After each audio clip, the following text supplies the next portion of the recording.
भगवान श्री कृष्ण की प्रिय राधा रानी का जन्म कहाँ हुआ और तो और उनकी मृत्यु कैसे हुई।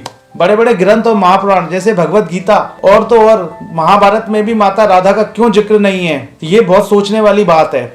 भगवान श्री कृष्ण का एक हिस्सा माने जाने वाली माता राधा का जिक्र क्यों नहीं है इतने बड़े ग्रंथों महापुराणों में, और उनकी मृत्यु कैसे हुई, उनका विवाह श्री कृष्ण से हुआ कि नहीं हुआ। आज हम इस वीडियो में इस चीज की चर्चा करेंगे और उम्मीद है आपको इस चीज का जवाब भी इस वीडियो में मिल जाएगा। जो मैंने जानकारी इकट्ठी करी है उसका आपको। आइए दोस्तों, मैं आपका दोस्त सुशील, मेरे इस चैनल में आपका स्वागत है। आज हम इस वीडियो में बात करेंगे राधा रानी की, कैसे उनका जन्म हुआ, कैसे उनकी मृत्यु हुई। लोगों को कहना होता है कि उनका जन्म बरसाना में हुआ, ये जानकारी उचित है या ठीक है या नहीं है, उस चीज की भी हम इस वीडियो में आपसे बात करेंगे। माता राधा रानी का जन्म विश्व प्रसिद्ध मथुरा से दूर गोकुल, जिसका आपने नाम सुना होगा, जहाँ वसुदेव जी भगवान श्री कृष्ण के पिता बाबा नंद बाबा के यहाँ अपने पुत्र को छोड़ के आए थे जन्म लेते ही। वहीं से 6.5 किलोमीटर दूरी पर स्थित मथुरा जिले में ही रावल गांव, जो कि गोकुल से 6.5 किलोमीटर दूर है, वहाँ माता राधा रानी का जन्म हुआ था। इस मंदिर में आपको मैं बता दूं, माता राधा रानी का गर्भगृह में स्थित जो प्रतिमा है, ये वही जगह है जहाँ माता राधा रानी प्रकट हुई थी। इसका मतलब उन्होंने गर्भ से जन्म नहीं लिया था। कहा जाता है उनकी माँ कीर्ति और पिता वृषभानु थे, जो कि उस गांव के मुखिया थे। जो गोकुल था, उनके जो मुखिया थे वो नंद बाबा थे।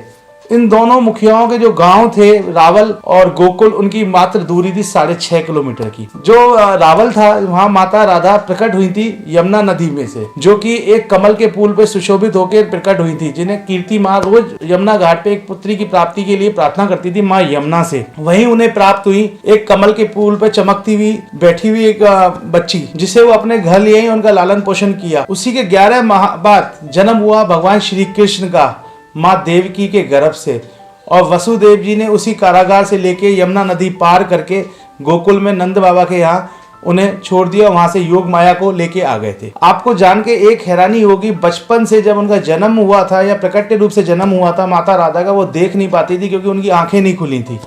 पर 11 माह बाद जब श्री कृष्ण गोकुल आए और नंद बाबा और वृषभान जी की बहुत गहरी दोस्ती थी, तो जब दोनों तरफ से दोनों परिवार मिले तो उस तरफ पहली बार माता राधा ने श्री कृष्ण को देख के अपनी नेत्र खोले थे। ये एक चमत्कार की बात है। और उसी समय कंस के इतने अत्याचार बढ़ गए थे कि वृषभान जी और नंद बाबा अपने पूरे गांव को लेके, गांव सही थी, वहीं से वृषभान जी ने एक ब्रह्मांचल पर्वत पे अपना घर बसाया, जिसको आज के टाइम पे लोग बरसाना कहते हैं। और नंद बाबा ने नंदीश्वर पर्वत पे अपना गुफा में घर बसाया, जिसको लोग नंदगांव कहते हैं। रावल स्थित जन्म स्थान जहाँ माता राधा का जन्म हुआ था, वहीं उनका लालन पालन हुआ 3 वर्ष तक, क्योंकि 3 वर्ष के बाद उनको वहां से ले जाया गया, जिसको आज लोग बरसाना के नाम से जानते हैं। जो ब्रह्मांचल पर्वत है, खुद ब्रह्मा जी हैं, उन्हीं के ऊपर उनका घर स्थापित हुआ, वहीं वो रहती थी। और उसी से 6 किलोमीटर नंद गांव बसा था, जहाँ नंद बाबा श्री कृष्ण को लेके नंदीश्वर पर्वत पे रहते थे। और वहीं से इन दोनों का मिलना जुलना चालू हुआ था, भगवान श्री कृष्ण और माता राधा का। पूरे ब्रज मंडल में इनकी लीलाएं चलती थी। और तो और अब इसके बाद जब हुआ, जब श्री कृष्ण मथुरा को निकल गए, जब उन्हें बुलाया गया कंस के द्वारा, जब कंस का वध किया, उसके बाद भगवान श्री कृष्ण जाते हुए माता राधा को एक वचन दे गए थे कि मैं जल्दी जरूर आऊंगा और आपके पास आपसे मिलूंगा आकर।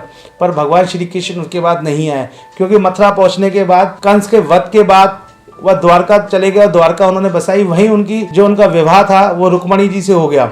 और माता राधा का उसके बाद कहीं जिक्र नहीं मिलता। आप पुराने सीरियल्स भी देखते होंगे, वहां भी आपको कहीं जिक्र नहीं मिलता माता राधा का। मेरा सोचना, इतने बड़े महापुराण, जहां आपको महाभारत और श्रीमद् भागवत जैसे ग्रंथों में भी आपको माता राधा का कहीं वर्णन नहीं मिलता, ताकि भगवान श्री कृष्ण से पहले माता राधा का नाम लिया जाता है। तो एक महापुराण है जिसका आपको मैं बताऊंगा, वेद व्यास जी द्वारा रचे गए 18 महापुराणों में सबसे प्राचीनतम महापुराण, जिसको वैवर्त महापुराण कहा जाता है, जो ब्रह्मा जी के द्वारा कहा गया और वेद व्यास जी द्वारा लिखा गया है। उसके अंदर माता राधा और श्री कृष्ण की विवाह का वर्णन मिलता है।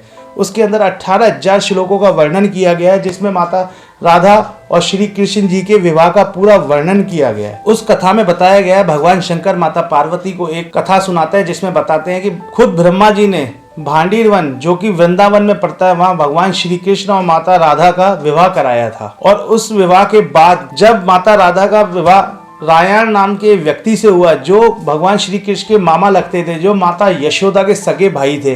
कहा जाता है गोलोक में वो भगवान श्री कृष्ण के गोप थे, उन्हीं का ही एक अंश थे। जो कि इस धरती पे जन्म लिया था माता यशोदा के भाई के रूप में, उन्हीं के साथ राधा का विवाह कर दिया गया था। इस चीज का भी वैवर्त पुराण में ही उल्लेख है। जैसा कि भगवान श्री कृष्ण का माता राधा के साथ विवाह का वैवर्त पुराण में ही उल्लेख है, उसी प्रकार इस कहानी का भी वैवर्त पुराण में ही उल्लेख है। और कहा यह गया है कि माता राधा ने अपनी छाया रूप को छोड़ दिया था रायण से विवाह के लिए। जैसे ही उनका विवाह बचपन में ही रायण से मंगनी कर दी गई थी, उसी वक्त वो उस शरीर को छोड़ के उधर छाया अपनी छोड़ गई थी और उस शरीर समेत भगवान श्री कृष्ण के हृदय में वास करने लगी थी। और जिस स्त्री का विवाह रायण से हुआ वो माता राधा की एक छाया थी। और देखा जाए तो एक स्थान में वैवर्त पुराण में कहा गया है इस रिश्ते से वो भगवान श्री कृष्ण की मामी भी कहलाई। उसका उल्लेख हम नहीं, वैवर्त पुराण कहता है। आप चाहें तो इसके लिए आप गूगल भी कर सकते हैं। तो दोस्तों मैंने आपको बताया इस चीज के बगैर माता राधा का जो विवाह था वैवर्त पुराण के द्वारा भगवान ब्रह्मा जी ने खुद कराया था वृंदावन के भांडीर वन में। इसके बाद जब भगवान श्री कृष्ण द्वारका में चले गए और द्वारकाधीश कहलाए, पूरा जीवन माता राधा की छाया ने रायण के साथ बिताया। अंत में जब माता राधा रानी की वृद्धावस्था हो गई, उन्होंने भगवान श्री कृष्ण से मिलने की इच्छा जताई, तब वो गई द्वारकाधीश। द्वारकाधीश में भगवान श्री कृष्ण से जब वो मिली तो उन्हें पता पड़ा भगवान श्री कृष्ण की 8 पटरानियां हैं। तब भी वो दुखी नहीं हुआ। भगवान श्री कृष्ण से उनकी सांकेतिक रूप में बात हुई और भगवान श्री कृष्ण से वहां रहने की उन्होंने इच्छा जताई। तब भगवान श्री कृष्ण ने उनके देविका रूप में उधर उन्हें रखा, जो कि पूरे महल का कार्यभार संभालती थी। एक दिन उन्होंने उनको महसूस हुआ कि मेरे को उस तरह की अनुभूति नहीं हो रही जैसे मैं पहले श्री कृष्ण से प्रेम और आराध्य रूप में मैं उनको पूजती थी। उस महल में रह के मैं वैसे आराध्य रूप में उन्हें पूज नहीं पा रही हूँ। तभी वहां से वो चली गई और अलग रहने लगी। जब एक समय आ गया उनके जीवन का अंत होने का और शरीर छोड़ने का, उन्होंने भगवान श्री कृष्ण को याद किया